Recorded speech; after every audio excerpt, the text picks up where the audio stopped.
Sophie woke up one morning to find her mother still asleep. For her, this was very unusual as her mother always woke up before her. And when she tried to wake her mother, she noticed nothing worked. As the hours ticked by and her mother was still asleep, Sophie started to feel something could be wrong. So, she called the only number she knew to remember. 911, what's your emergency? This was the only number she knew to call because her mother had told her to memorize it for emergencies. Tears welled up in her eyes as she paused before she answered. My mommy has been asleep all day, Sophie said. Her heart was pounding in her chest as she talked to the operator. The 911 operator was shocked to hear such a small child on the other side of the line. He quickly got an image of the situation and sent police and an ambulance to her address. But when the police arrived at the apartment building, getting inside seemed to be harder than they thought. Time was ticking and everyone knew this. They knew there was only one thing they could do to get inside. But when the officers were finally able to enter the house, they were shocked by what they saw. But what shocked the officers? What was going on with Sophie's mother? And will she get better? It was just the two of them, Sophie, who was only 4 years old, and her mother, Hanna. Sophie's father had never been in the picture. He'd left them as soon as Hanna told him the news about her pregnancy. But he wasn't missed. Hanna had always made sure that Sophie cared for her daughter. Mornings were their favorite time of the day. They would wake up, eat breakfast together, and Hanna would play music and dance in the kitchen with her daughter. Then Sophie would go to daycare and Hanna would go to work. But today was different, and Sophie could sense it from the start. As soon as Sophie woke up, she felt something was different about her mother. She wasn't her happy self and could barely open her eyes. Usually Hanna would turn off the alarm clock, but she hadn't moved an inch since it went off. So, Sophie got up to turn it off. Sophie stood next to her mother's bedside and stared at her. She must be very tired, Sophie thought. She was too young to understand something could be terribly wrong. So, Sophie took it upon herself to get dressed and go to the living room, expecting her mother to follow her shortly, but she never did. Time ticked by and Sophie's mother was still sound asleep in bed. Sophie had turned on the TV and watched her usual morning show. But her tummy eventually started growling. Why wasn't her mother up and dancing in the kitchen? So she decided to check up on her one more time. Sophie slowly opened the door to her mother's bedroom. Mom? She asked worriedly. Mom, are you awake yet? I'm hungry. But there came no response. She carefully walked over to the bed and climbed on top. Mommy, she said again while shaking her mother's shoulders. She now began to feel really worried. Her mother did not respond. Sophie's heart began to race. Panic rose in her little body, and tears started to well up in her eyes. She felt helpless and didn't know what to do. But by now she knew something. Her mother had told her about a number she could call if something were wrong. She had no idea who this person was, but that didn't matter at that moment. She ran downstairs and grabbed the phone. She had to think very hard about the number but eventually figured it out. 911, she dialed with trembling fingers. She held the phone by her ear and ran back to her mother. Don't worry, Mommy, she said. I will get you some help. 911, what's your emergency? A man asked her. My mommy has been asleep all day, she said. The man on the other line seemed to be surprised by Sophie's voice. What's your name, darling? He asked her kindly. Sophie, Sophie said confidently. Can you come and help me? You said your mommy is asleep all day. Is your daddy around, Sophie? The man asked, not reacting to Sophie's question. No, Sophie said. It's just my mommy and me. But she never woke up this morning. All right, Sophie, I need you to stay on the line, okay? The operator said. Where's your mommy now? She's in bed in her room. All right, darling, you're doing really well. Do you know where you live? Sophie told the operator her address and waited. She stayed on the line with the operator the whole time and answered all his questions. He asked her if her mother was hurt, if she was breathing, and other important questions. But it was taking a very long time for the ambulance to arrive. She was only 4 years old, so Sophie had no track of time. But even she could sense that the ambulance should have been her by now, but she didn't even hear the sirens yet. She was still by her mother's side and told her reassuring words, not knowing if her mother could hear her or not. Finally, after what felt like an eternity, Sophie heard the sirens. She ran to the living room to wait for them to arrive. She could hear heavy footsteps running up the stair of their apartment building and stopping in front of their door. Sophie, one of the men yelled. I'm in here, she answered. Sophie's heart was pounding in her chest. She had never experienced something like this before. Sophie, we need you to open the door for us, someone yelled from the other side of the door. But that wasn't as easy as they thought. Sophie was way too small to reach the door handle. She tried to stand on her toes to reach the handle, but she could only touch it with her fingertips. I can't reach it, Sophie said. But she wasn't about to give up. She knew she had to open the door for those men. Otherwise, they could never help her mother. There was a little black box in the middle of the dining table, so Sophie climbed on top and put the box in front of the door.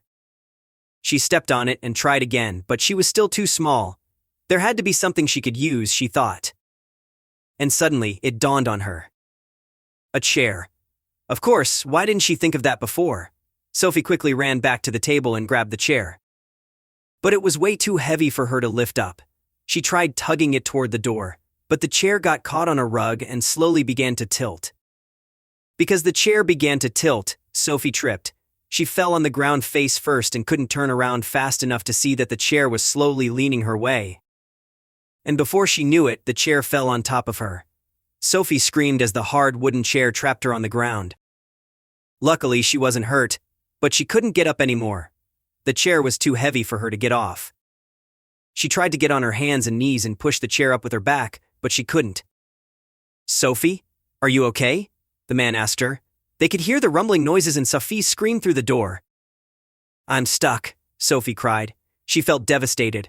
Her mother was still asleep in the room, and all she wanted was to help her. And now, she got stuck under a chair, and there was no way of her opening the door from under there, but little did she know, there was one more way the men could enter her house. The police knew what to do next. Don't worry, Sophie. We will be with you in a few minutes. One of the officers yelled through the door. But Sophie couldn't help but feel panicked. How were the officers going to enter her house if the door was locked? But then, she heard something. She heard the police officers mumbling outside of the door, and it almost sounded like a few of them were walking down the stairs again. Sophie's little mind instantly feared they had given up and were about to leave her, but of course that was far from true. Please don't leave me, she cried. We won't leave you, darling, an officer responded. We're just grabbing a few supplies from downstairs. Hold on tight, and don't be scared. You will hear a loud bang in a couple of seconds. Sophie listened carefully and tried to stay as calm as possible. All right, Sophie, a second officer said. Cover your ears. Sophie closed her eyes and put her hands over her ears. She had no idea what was going to happen next, but trusted the officers. Her heart was beating in her chest, and suddenly the officers started counting down from 3 to 1. What were they going to do? Sophie thought. 3, 2, 1. A loud blow echoed through the living room.